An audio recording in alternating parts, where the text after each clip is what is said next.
오늘은 우리가 요한복음 10장 마지막 부분입니다.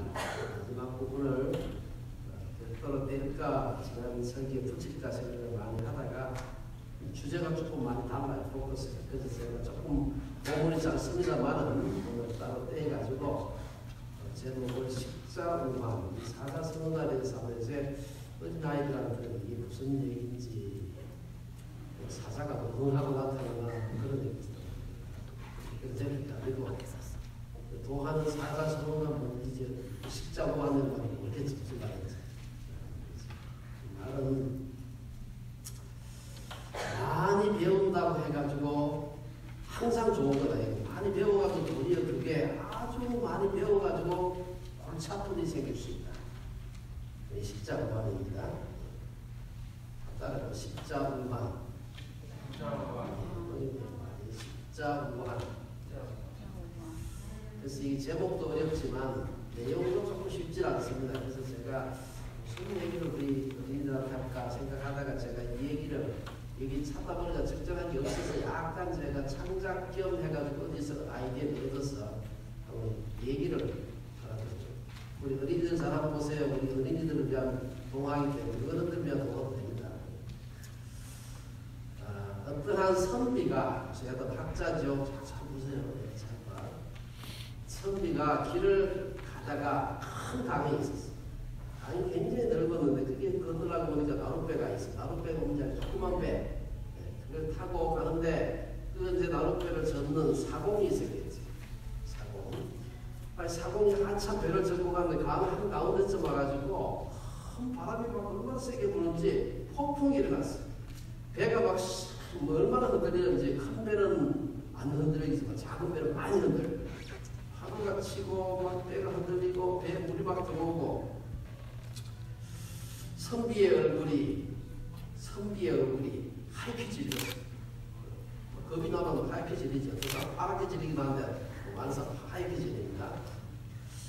그러니까 사공이 가보니까 이 선비가 하얗게 질려있거든. 그래가지고 선비한테 선비님 무서우세요? 이렇게 물었어. 그래서 일반적으로 이 선비가 무서워도 무서운 척을 안 해야 되는데 배가 너무 흔들려서 막 새파랗게 질려 있으니까 사공이 무섭냐고 물으니까 선비가 너무 기분이 나빴어. 이 사공이 나한테 무서우냐고 묻는데 그래서 자존심이 팍 상해가지고 선비는 갓을 쓰고 되겠다. 갓을 써 각도를 딱 잘라매고 하고는 사공을 향해서 허세가 뭐냐면 무서워 하고 이게 막 허세를 뻑뻑 치는 거. 그래서 사공을 보고 물어봤어요. 사공, 당신 혹시 논어를 읽어보았어? 하니까 사공이 생각 나가지고 논어란 말을 처음 들어본 거예요. 그래서 아니요 들어보지도 못했는데요. 논어가 뭔지 이 참 한심하고 남자로 태어나서 논어를 모른다면은 그거는 한 4분의 1은 죽은 목숨이에요.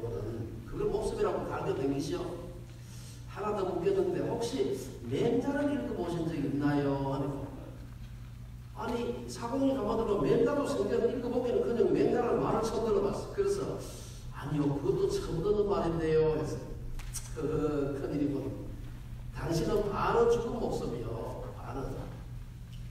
그러면은 아시면서 그럼 혹시 시경이라는 것은 읽어본 적이 있습니까? 있어요 하니까 이거 죄송합니다. 그것도 처음 들었습니다. 하니까 야 이거 정말 큰일이고 그럼 당신 생명은 사고의 사고 죽은 거나 마찬가지예요.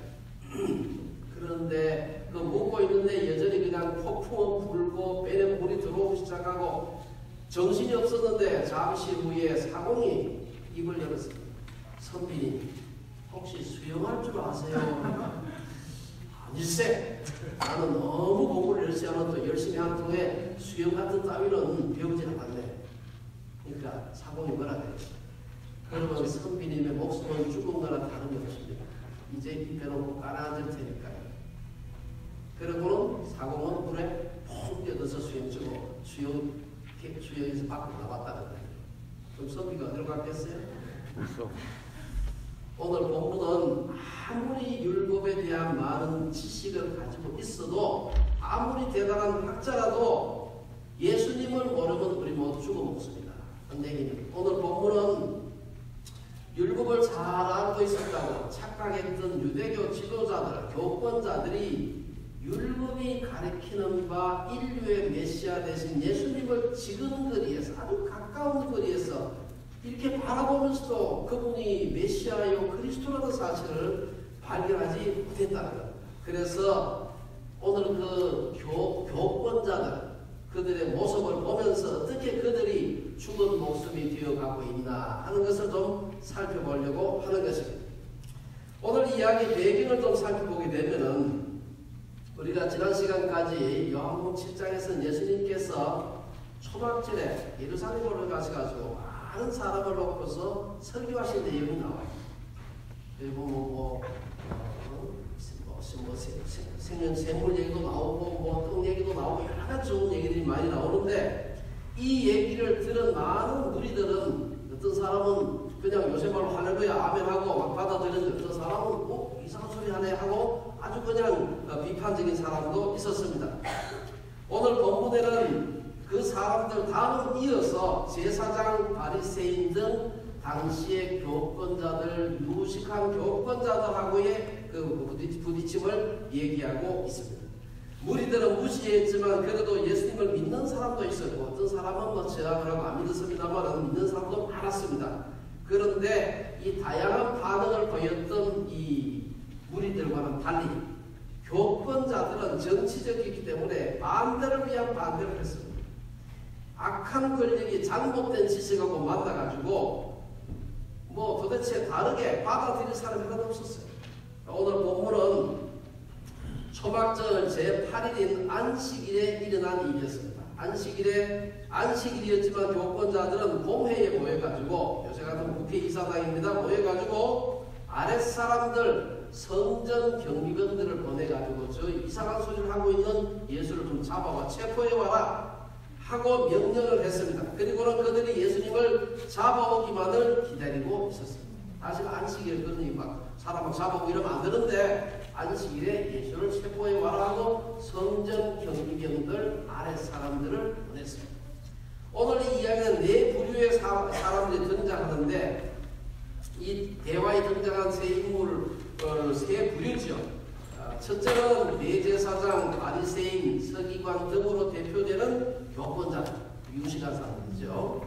둘째는 성전 경비병으로 대표되는 아랫사람들, 옛날 한글 개혁 한글 중에 보면 하속들이다. 보다는 요새 아랫사람들이 많이 준다는 것 같아요. 세 번째는 한 사람이지만 겸손한 지식인으로 대변되는 니고데모라는 사람입니다. 예수님도 그때 나오긴 하지만 예수님은 말씀은 안 하죠. 말씀은 지난 본문까지 하고, 오늘 보면 예수님은 산으로 가셨다 하는 것만 8장에 1절에 나오고 있습니다. 오늘 네 종류의 사람이 있습니다만, 특별히 그 중에 우리가 식자들, 소위 유식한 교권자들의 그 모습을 살펴보면서 어떻게 지식이 우환이 될 수 있는가 하는 것을 몇 가지를 좀 살펴봤으면 생각을 합니다. 첫째, 우리가 45절에서 47절에 보면은 이 멸망의 우환입니다. 이 교만한 교권자들은 예수님을 잡으라고 아랫사람들, 성전 경비병들을 예수님이 설교하는 그 성전으로 보냈습니다. 하지만 아랫사람들은 예수님을 잡아오기는 그냥 빈손으로 돌아왔습니다. 그러니까 45절에서 교권자들이 잡아오라고 했는데 왜 안 잡아왔느냐 하니까, 어찌하여 잡아오지 않느냐 하고 다그치니까, 그렇게 다그치니까 우리 잡아올 수가 없었다고 이렇게 얘기를 하는 걸 볼 수가 있습니다. 교권자들은 예수님의 인기가 점점 더 올라가는 것을 보니까 시기와 초조함을 느꼈습니다. 어떻게든 예수님을 해하려는 마음이, 저들은 그냥 바른 소리 하는데 갈릴리 출신의 젊은 청년 하나가 있다는데 그 미운 소리 자꾸 하고 돌아다니는데 하는 정도는 알았는데, 초막절에 이 성전에 와서 하는 얘기를 보니까 자기들에 대해서 도대체 비교가 안 되는 인기를 누리고 있는 걸 보고는 너무나 시기심이 불타올랐습니다. 그래서 어떻게든 빨리 예수님을 처치하고 싶었는데, 문제는 아랫사람들이 말을 안 듣는 것입니다. 예수님에 대한 정의를 가졌던 교권자들이 보여주는 태도는 식자들의 지식이 어떻게 우환이 될 수 있는가 하는 것을 보여주고 있습니다. 이들은 유대 사회에서는 율법에 대해서 가장 많은 지식을 가진 사람이었으면 어떻게 보면은 율법이 예수님에 대해서 말하고 있기 때문에 율법에 대해서 정통하다는 말은 예수님을 알기에 가장 좋은 위치에 있는 사람들이었다. 이렇게 할 수 있습니다만은 아무리 많은 지식이 있어도 시기와 질투, 탐욕, 분노로 눈이 멀게 되면 어떤 바른 말을 해도 알아들을 수가 없는 것입니다. 이들은 무지한 무리들보다도 더 진리를 깨닫지 못했습니다. 진리에 이르기 위해서는 마음의 겸손함이, 지식보다 마음의 겸손함이 훨씬 더 중요하다 하는 것을 보여주고 있습니다. 교권자들의 질책을 받자 아랫사람들은 46절에서 뭐라고 얘기합니까? 그 사람이 말하는 것처럼 말한 사람은 이때까지 없었나이다. 가서 예수님 잡으러 가는데 가서 가만히 가는 건데 듣지 않겠습니까? 들어보니까 이 말씀이 권위가 있고 위험이 있고 전혀 거짓된 것이 없고 잘못된 것이 없더라. 자기들이 별로 배운 게 없지만 그 말씀 들어보니까 잘못된 게 없다는 것입니다. 그래서 그들은 지식은 없었으나 적어도 그들이 지금까지 보고 들은 많은 여러 가지 설교도 많이 들었지 않겠습니까? 그 사람들의 얘기들 중에서 예수님처럼 말하는 사람들이 없었다는 것입니다. 그들은 예수님의 능력의 말씀에 압도가 된 것입니다. 아는 사람들은 대제사장의 지위를 받는 성전 경비병들이었습니다. 누가 고용주가 누굽니까? 제사장, 대제사장이 이 하이어할 수도 있고 해고할 수도 있는, 갑질할 수 있는 위치에 있다는 걸 너무 잘 알고 있는 것이지. 그러니 대제사장이 예수를 잡으라고 보냈는데 예수를 잡지 않고 빈손으로 와가지고 무슨 말을 해야 될까? 대제사장이 원하는 답, 원하는 일이 무엇인지 너무 잘 알고 있는 사람이에요. 그런데도 불구하고 그 사람이 말하는 것처럼 말한 사람은 이때까지 없었습니다. 그 말은 당신들이 그동안 제 대제사장들이 얘기 많이 했는데 당신들 얘기보다도 그 사람 얘기가 훨씬 더 권위가 있고 하나님의 말씀이라고 생각이 됩니다 하는 말과 같은 말. 근데 이거는 앞에 가면 이제 오프로 나가야 되는 그런 얘기입니다. 예수님을 통해 받은 강렬한 감동은 자기들의 밥줄의 위험을 무릅쓰고라도 인정하지 않을 수가 없었습니다. 그래서 그들은 솔직하게 느끼고 들은 말을 보고할 수밖에 없었습니다.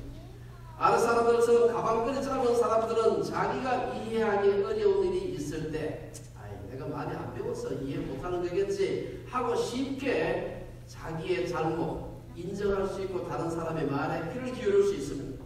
그런 사람들은 감동적인 설교를 들으면 쉽게 감동을 받습니다. 하지만 시기와 탐욕으로 누리는 사람들은 아무리 많은 지식이 있어도 아무리 좋은 설교, 아무리 좋은 강의를 들어도 감동 못 받습니다. 꼭 우리 교회에서도 모두가 감동받았다. 교회에서는 바깥에 안 쓰는 말을 쓰는데 은혜 받았다. 아니면 이렇게 바깥에는 안 쓰는 우리끼리 은혜입니다. 그 말보다 감동이라는 말을 훨씬 좋다고 생각을 하는데 어떤 사람은 늘 설교를 듣고 감동을 받는데 나는 도무지 설교가 감동이 안 된다 하면 내 마음이 좀 높지 않나 생각을 해봐야 됩니다. 감동을 받기 위해서는 더 많은 지식이 아니라 낮은 마음, 겸손한 마음이 필요합니다. 이건 설교 잘하는 게 필요하겠죠. 그러나 이 마음도 낮아지는 게 필요해요. 이에 대해서 어거스틴은 요 구절을 두고서 그때의 율법을 모르는 무리는 도리어 율법의 제정자이신 예수 그리스도를 믿었으나 율법을 가르치노라고 하는 자들은 그를 정죄하였다. 그것은 그가 보지 못하는 자들은 보게 하고 보는 자들은 맹인이 되게 하려 함이라는 말씀을 성취하는 것이다. 오늘날도 하나님의 말씀을 순전한 마음으로 받는 성도들은 예수님을 잘 믿는데 도리어 날마다 성경을 연구하는 목회자들이나 신학교 교수들 중에서 예수하는 사람들이 꽤 많습니다. 도저히 예수 믿는 사람은 저런 얘기를 할 수가 없는데 싶은데 그 얘기를 막 하는 사람이 있거든. 예수님을 잡으라고 보냈던 아랫 사람들은 예수님의 말씀에 감동이 되었지만 이를 두고 바리새인들은 아랫 사람들 성전 경비병들의 얘기를 듣고 47절에서 너희도 미혹되었네 얘기해요. 우리가 그동안 들었던 얘기가 잘못된 게 아닌가 자기 귀를 의심하지 않고 성전의 그 경비병들이 와서 그렇게 말한다고 처음 봤습니다. 그렇게 말씀 잘하시는 분 처음 봤습니다. 이 얘기를 하니까 우리가 잘못 들었다 이 생각 안 하고 너희도 미혹되었는가 이렇게 얘기를 합니다. 많은 무리들이 예수님의 말씀을 듣고 감동을 받고 그분을 따라가고 있었지만 식자들은 자기 확신에서 벗어날 수가 없었습니다. 세상 모든 사람들이 감동을 받아도 그들에게 예수는 자신들을 구원하는 메시아 메시아가 아니라 많은 사람들을 미혹하게 하고 자기들의 지위를 위협하는 그러한 사람이었습니다. 이렇게 강팍한 마음을 가진 사람에게 기다리는 것이 무엇이냐? 그것은 잘못된 지식으로 인한 멸망, 구원받지 못하는 거죠. 이 멸망의 오한 다음에는 무슨 오한입니다? 율법의 오한입니다. 48절에서 50절 보면 그 얘기가 쭉 나오고 있습니다. 유식한 교권자들은 자기들의 확신이 틀릴 수 없다고 생각했습니다. 그렇게 확신하게 된 중요한 두 가지 논리를 오늘 본문은 얘기를 하고 있는데요. 첫째는 이들은 권위에 호소하고 있습니다. 너희들이 미혹되었다. 너희들이 잘못되었다 이 말이에요. 48절은 뭐라고 얘기합니까? 왜 그러냐? 교권자들은 이 아랫 사람들에게 당국자들이나 바리새인 중에 그를 믿는 자가 있거든요. 율법을 제일 잘하는 사람은 우리들인데 우리들 중에 예수 믿는 사람이 없는데 저 아래 것들 우리들 아무도 모르는 무지랭이들이 믿는 예수인데 어떻게 우리가 우리의 말을 안 듣고 저 사람들의 그 말을 듣는다 이 말입니다. 아랫 사람들은 그 사람이 말하는 것처럼 말한 사람은 이때까지 없었나이다 하니까 교권자들은 당국자들이나 바리새인 중에 그를 믿는 자가 없는데 너희 무지랭이들이 뭘 안다고 그딴 소리를 하느냐 하는 말이에요. 왜 여기서 당국자들이나 바리새인, 여기 보면 서기관도 있고 대제사장도 있고 제사 많이 있었을 때 장로들도 있고 이 그 사내들이 공회이기 때문에 한 70명 정도 되는 굉장히 많은 사람들이 모이는 데입니다. 당국자들이나 바리새인을 따로 떼서 얘기했을까요? 그 말은 율법에 대해서 제일 잘 아는 사람이 바리새인들입니다. 생각보다 제사장들은 별로 구약 성경을 모릅니다. 오히려 바리새인들, 서기관들이 대부분 바리새인들입니다. 바리새인, 서기관을 포함한 바리새인들이 성경을 구약 성경을 날마다 공부하는 사람. 그렇게 열심히 율법을 공부하고 구약을 공부하는 바리새인들이 그 사람 믿지 않는데 이들이 뭐를 예수를 따라가느냐 그런 얘기입니다. 우리가 예수님을 따라가는 것에 대해서 교권자들이 내세운 두 번째 논리는 율법에 대한 호소였습니다. 첫 번째는 권위에 대한 호소. 권위 있는 율법에 권위 있는 사람들이 안 따라가는 거 어떻게 이걸 따라가느냐. 두 번째는 율법에 대한 호소인데 여기 보면은 무리들이 혹은 그 아랫 사람들이 예수님을 따르는 것은 율법을 알지 못해서 그런다. 그러면서 말하기를 49절에서 뭐라고 얘기합니까? 율법을 알지 못하는 이 무리는 저주를 받은 자로다. 당시 유대 사회에서 가장 지독한 욕이 뭐냐 하면은 율법을 알지 못하는 자. 율법을 알지 못하는 자. 이렇게 하면 이게 제일 지독한 욕이야. 제일 무지랭이라는 건 요쪽에서 제일 나쁜 그 낮은 욕이 바로 이 율법도 모르는 놈. 이게 제일 나쁜 욕이었다고 그럽니다. 이 율법을 알지 못하는 이 무리는 저주를 받은 사람이다. 그러니까 오늘 본문을 보면 정말 저주받은 사람이 누구냐? 율법을 알지 못하는 무리 혹은 아랫 사람들이 아니라 이 유식한 교권자들이 율법을 모르는 것을 볼 수가 있습니다. 그들은 율법의 완성자이자 많은 선지자들이 수천 년 동안 예언하며 기다리는 메시아가 바로 자기들 눈앞에 있는데 그를 알아보지 못한 것입니다. 지식으로 인한 교만의 콩깍지가 영혼을 흐리게 하면 아무리 좋은 설교 들어도 죽은 사람 다시 살아나는 기적을 봐도 메시아를 믿을 수가 없는 것입니다.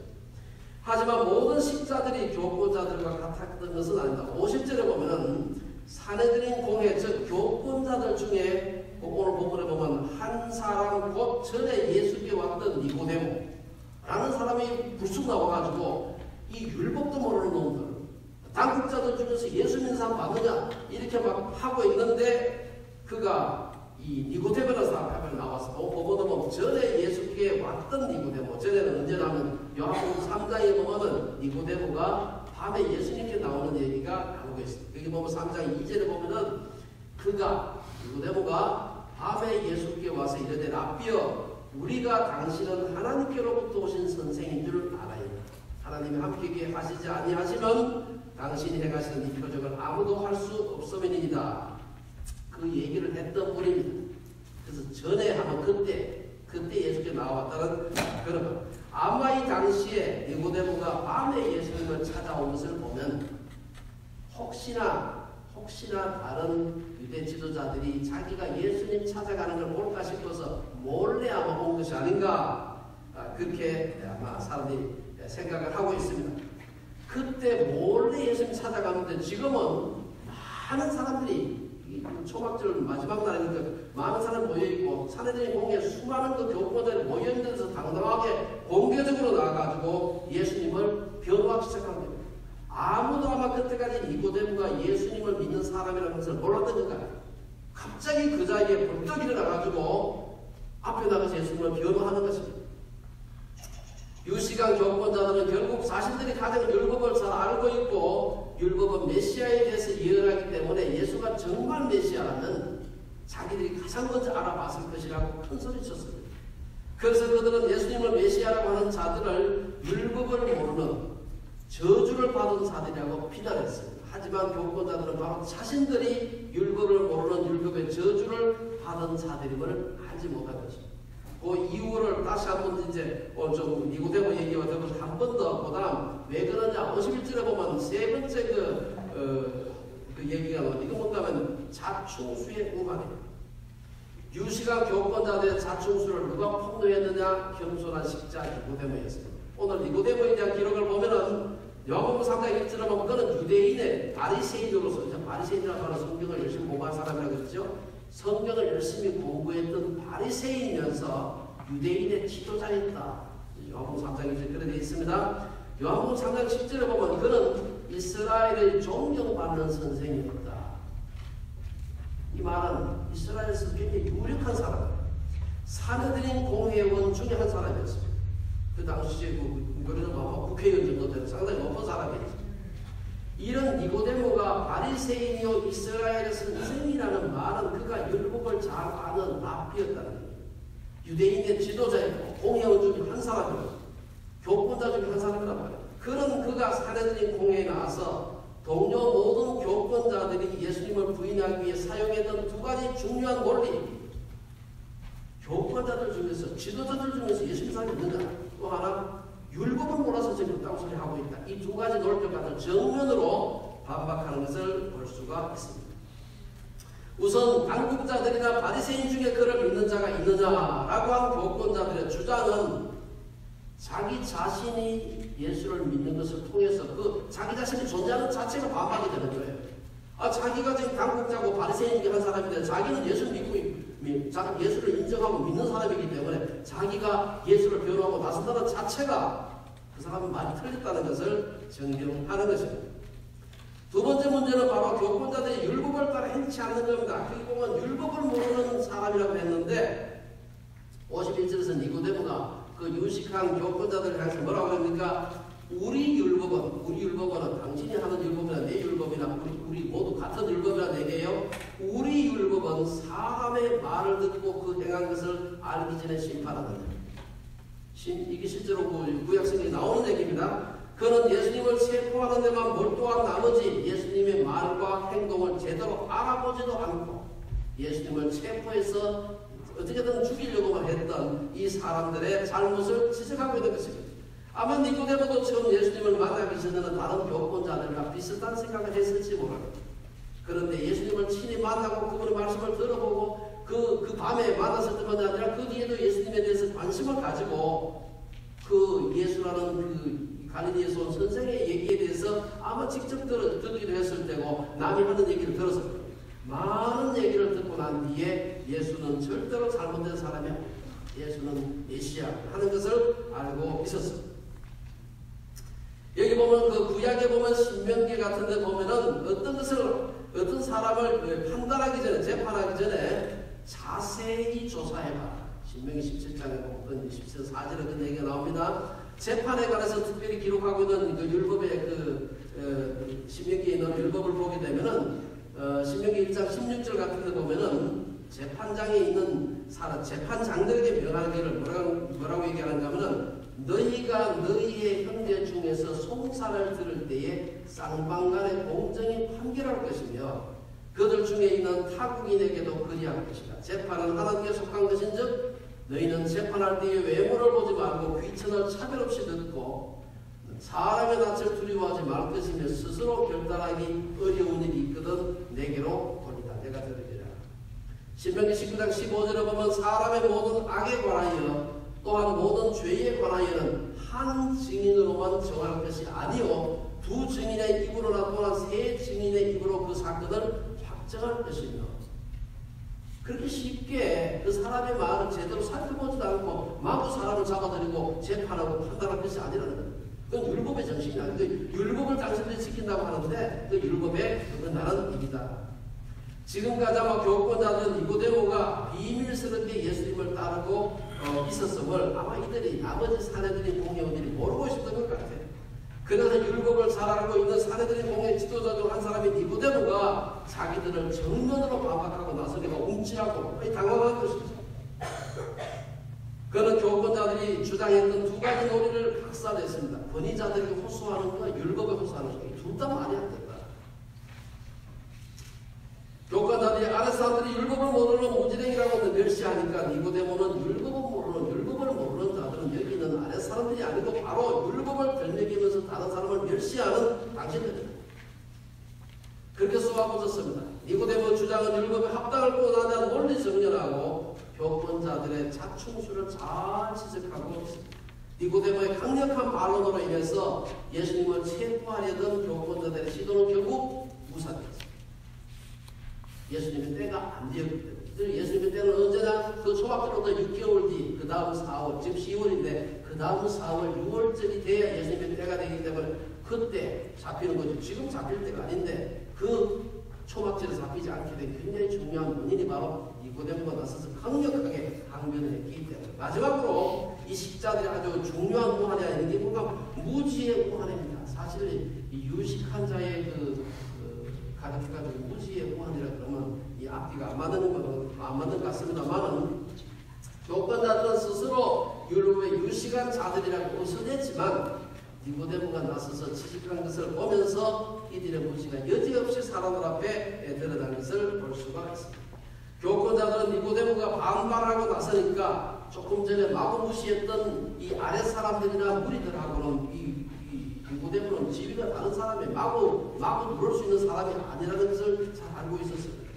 그러니까 교권자들은 니고데모한테 다른 것 갖다 댈 게 없어요. 그러니까 엉뚱하게 비난을 합니다. 52절에 보면 니고데모한테 야 너도 갈릴리에서 왔느냐 찾아보라.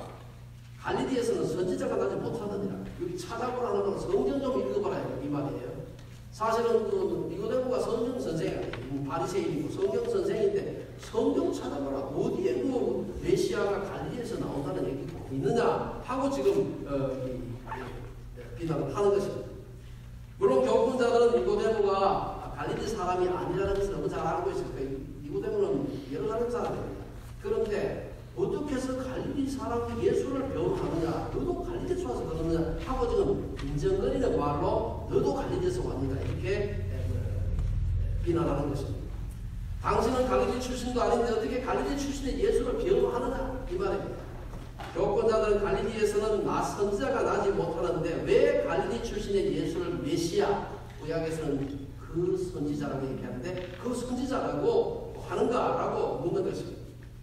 이 교권자들이 제기한 문제는 교권자들뿐 아니라 41절, 7장 41, 42 우리 오늘 본문 바로 앞에 보면은 무리들과 비슷한 질문을 제기했습니다. 보면 그 41절, 42절에 보면 어떤 사람은 이건 교권자들은 아니니까 무리들입니다. 그 어떤 사람은 그리스도라 하며 어떤 이들은 그리스도가 어찌 갈릴리에서 나오겠느냐? 성경이 이르기를 그리스도는 다윗의 씨로 또 다윗이 살던 마을 베들레헴에서 나오리라 하지 아니하였느냐? 무리들도 그랬는데 당연히 교권자들도 알고 있었죠. 갈릴리 출신이 무슨 메시아가 되느냐? 사실 이때도 지역감정이라는 것이 있었습니다. 당시 갈릴리라고 한다면 오늘날 우리 한국 같으면 삼수갑산 정도였던 그런 얘기입니다. 그 말에는 니고데모에 대한 조롱과 더불어 니고데모의 성경 지식에 대한 비난이 포함되어 있었습니다. 교권자들은 자신들이 구약 성경을 많이 알고 있다고 생각했기 때문에 자신 있게 갈릴리 출신의 예수를 메시아라고 얘기하는 이 니고데모를 갖다가 찾아보라, 성경 찾아보라 이렇게 얘기를 하는 것입니다. 하지만 그들은 예수님이 다윗의 왕통에 속한 분이었고, 여러분 아시다시피 요셉, 예수님의 아버지, 육신의 아버지 요셉이 그 다윗의 왕통에 속한 사람입니다. 그래서 다윗의 후손, 다윗의 왕통에 속한 분이라는 것도 이분들이 아마 몰랐던 것 같아요. 그리고 우리가 성탄절 얘기로 잘 알고 있습니다만 다윗의 고향 베들레헴에서 태어났어요. 자라기는 나사렛에서 살았지만 태어나기는 베들레헴에서 태어났는데 그 베들레헴에서 태어난 앞뒤 배경은 호구조사 때문에 여러 가지 얘기를 알고 계시죠?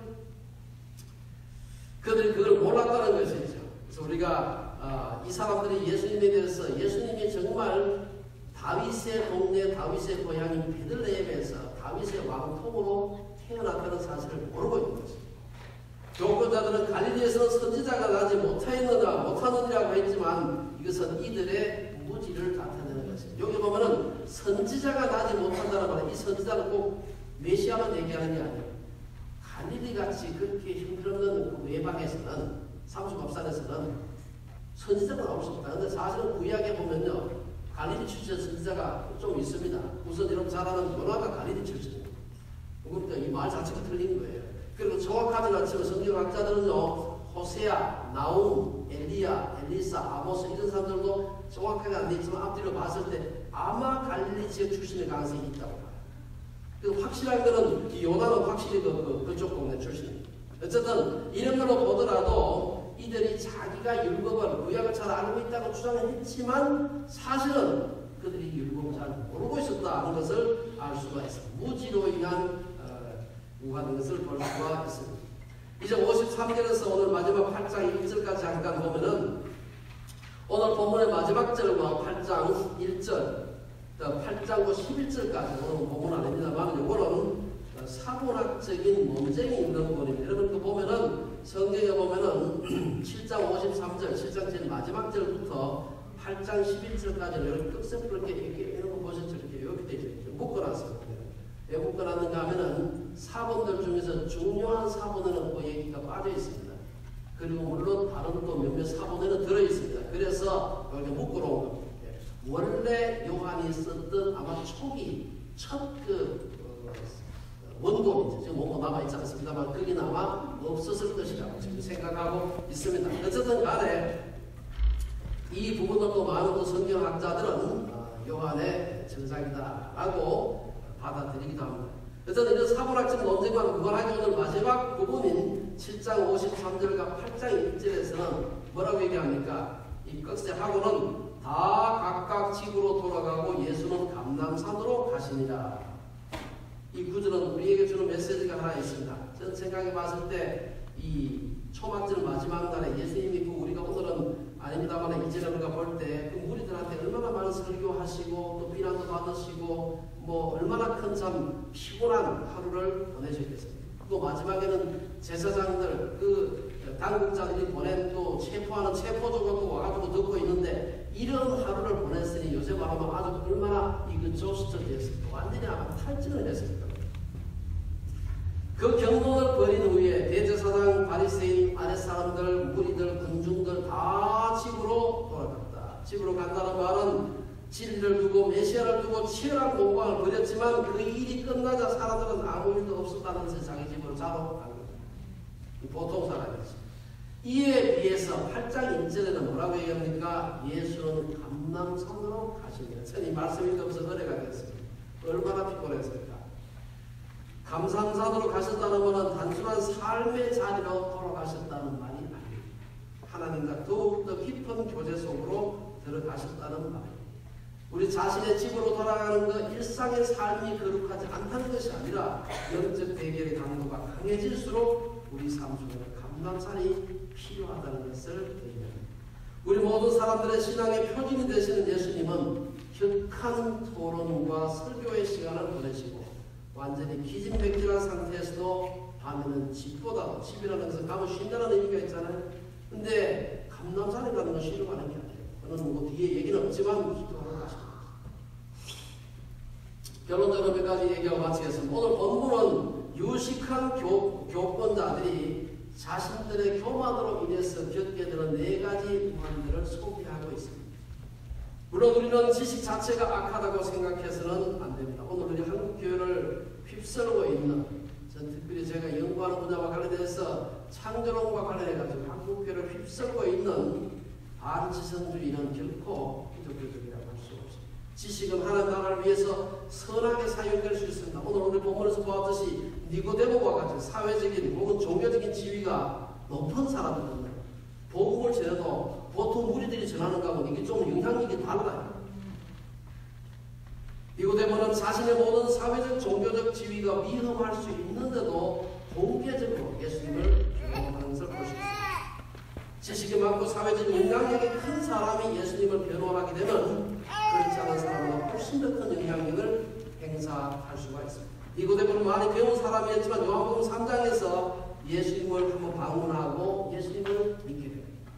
그가 자신의 믿음을 드러내는 방법은 무리들과는 달랐지만 담대했으나 어떤 사람은 니고데모는 지식인이 돼가지고 무소목적이었다. 그렇지 않습니다. 나중에 저는 니고데모가 예수님의 그 장례에 참여한 사실을 우리가 요한복음 19장에 보면 나오는데 요한복음 19장의 39절에 보면은 일찍이 이 예수님께서 십자가에 못 박히시고 죽으시고 무덤에 이제 장례식 지내는 그때예요. 일찍이 예수께 밤에 찾아왔던 니고데모도 모략과 침향 섞은 것을 100리터쯤 가지고 온지라. 이에 예수의 시체를 가져다가 유대인의 장례 법대로 그 향품과 함께 세마포로 쌌더라. 이거는요, 딱딱하면은 이 로마의 반역죄로도 걸릴 수 있는 가능성이 있습니다. 이 니고데모는 공회에서 이 출교당하는 축출되는 거 말할 것도 없고 굉장히 위험한 일인데도 불구하고 이러한 담대한 일을 하는 것을 볼 수가 있어요. 그래서 니고데모가 생각보다 소극적인 지식이 아니었다는 걸 보여주고 있습니다.